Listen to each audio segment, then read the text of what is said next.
President Cyril Ramaphosa will address the nation in an hour's time. The presidency has said only this will be on developments in response to the COVID-19 pandemic.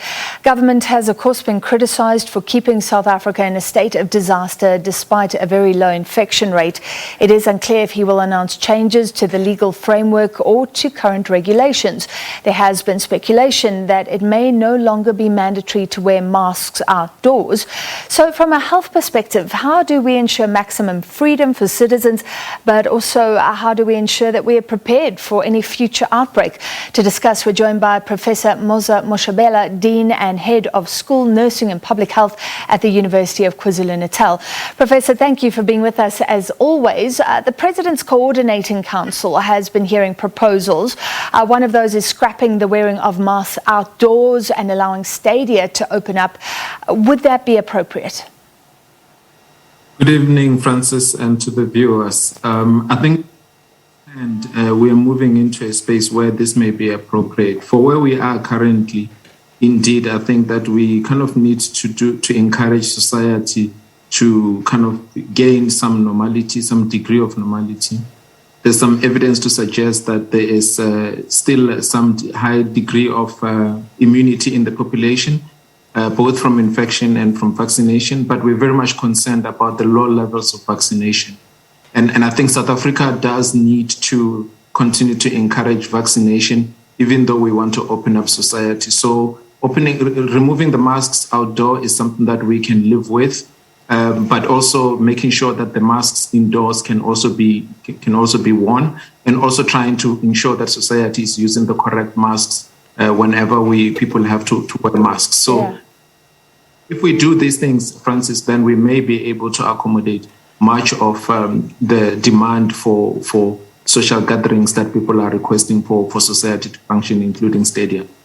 Professor, to challenge you on something you said there, the toll is heading towards zero. It's still a great loss for the less than a handful of people who lose their lives every day.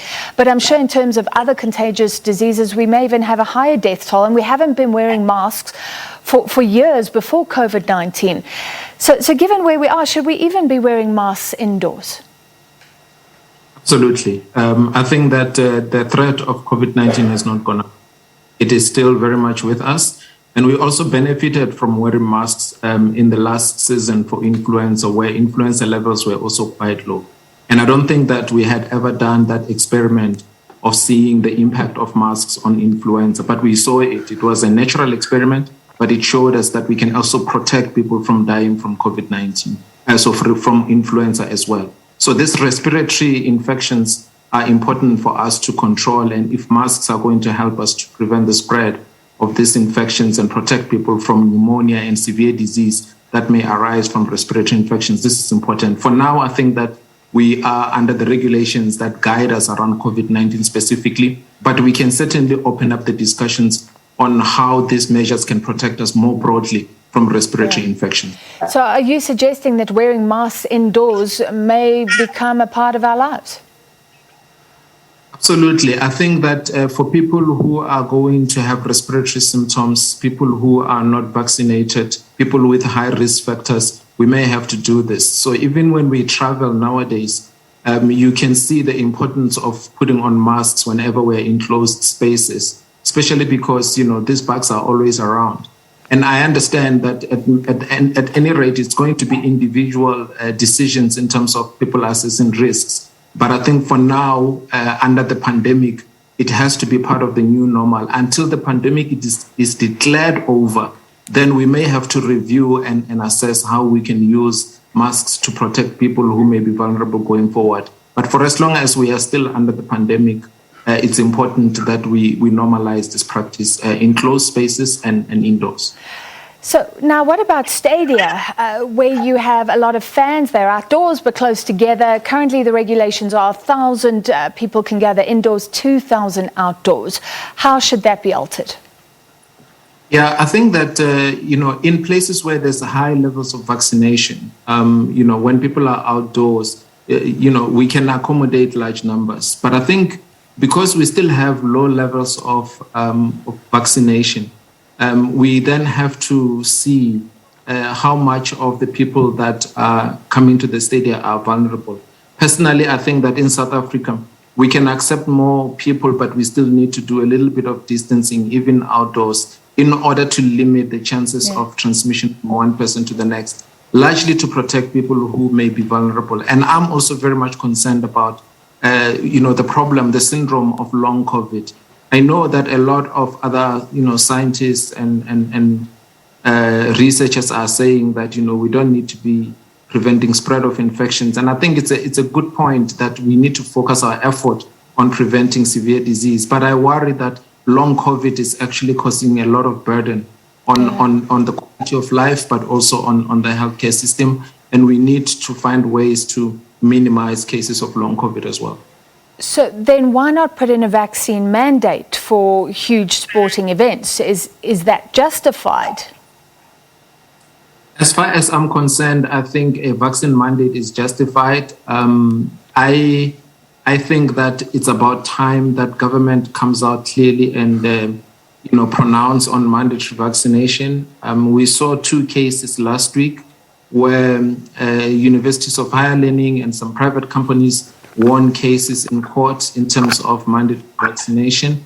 But I do think that there needs to be, for now, an option for people to provide a negative test when they come into these spaces if they are not vaccinated, and not necessarily exclude those who are not vaccinated, especially because it may be a once-off event. So if people are demonstrating that they don't have infection, we can actually accept that, I think.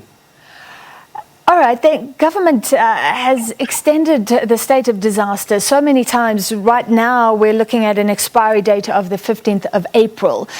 Is there any justification to continue that? Or should the president be talking about what is finally being done in terms of the legal framework to allow us to come out of that? Yeah, I think that the justification for continuing the state of disaster, in my view, comes from the recognition that it was put in place to fight the pandemic. And the pandemic is not over. It's not yet declared over. And in that instance, we need to find ways to manage the pandemic, and we need the legal framework to do that.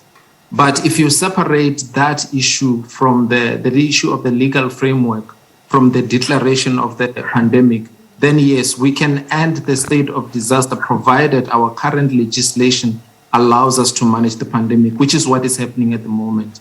The Gazette on the regulations of COVID-19, that the health department has put out for comment until in 25th of April is intended to do that, give us an opportunity to amend the National Health Act in order for us to manage the pandemic without using the State of Disaster Management Act. So I think that that's a good approach. We may have to also resort to other pieces of legislation, including labor and others, in order to support the National Health Act. But otherwise, it's the right direction, in my view, Francis.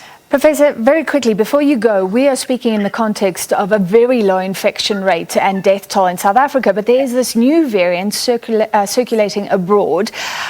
Do you have any further information? Not much coming out. Does it look dangerous, the BA2 variant? Yeah, so there's the BA2 variant, which we have in South Africa. It's at low rates.